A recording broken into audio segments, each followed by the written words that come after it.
Pag ako nagsahog nitong dili sa gulay, pinapalutong ko muna siya.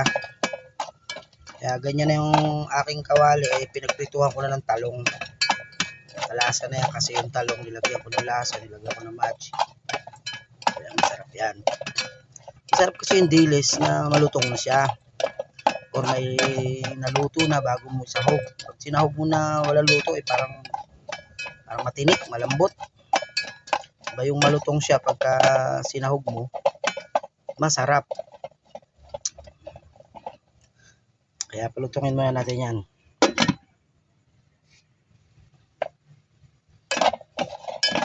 Yan. Lumulutong na. Pagtapos nito, tatanggalin muna. Gigisa muna yung bawang at saka yung sibuyas. Pag na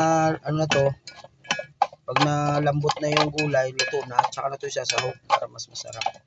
Sarap to kasi pagka medyo malutong na kaysa isasahog mo na diretso na hindi luto. Parang malamya, matinik. Ayan, malapit na siya malutong-lutong na yan, no?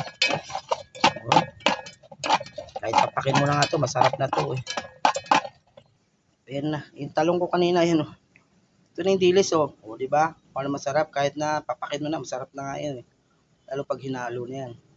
Iano ko muna tong bawang. Nagisa na muna natin tong bawang, guys.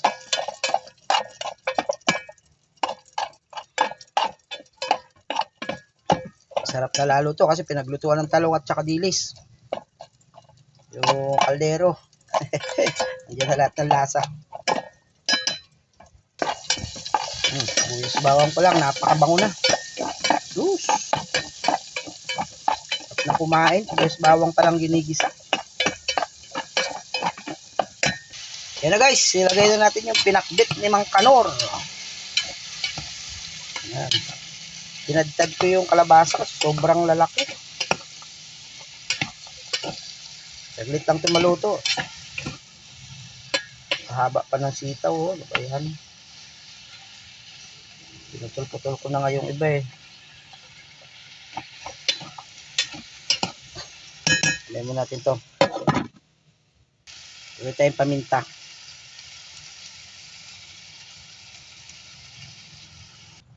Lagyan natin ng 3 pirasong hiniwang sili. Para the best talaga. Nanuno talaga.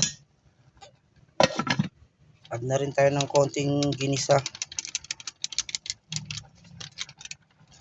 I-add na rin natin yung ating ultimatum, pang-ultimatum na sahog.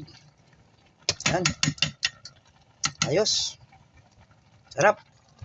Mekos-mekos. Nagkaano siya? Nagkaroon ng katas, Katas pala to. Nagkatubig. Dami, Tuyuan natin ng konti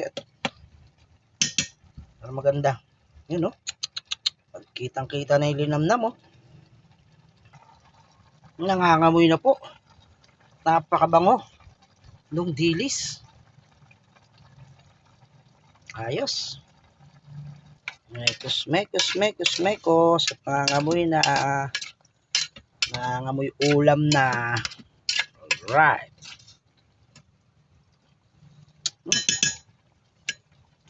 Paluto-lutuin natin ng konti yung kalabasa. Ayun. Tapos na. Kainan na hanggang tanghalian na to. Dami, Ako lang naman mag-isa. Kaya hanggang tanghalian na to.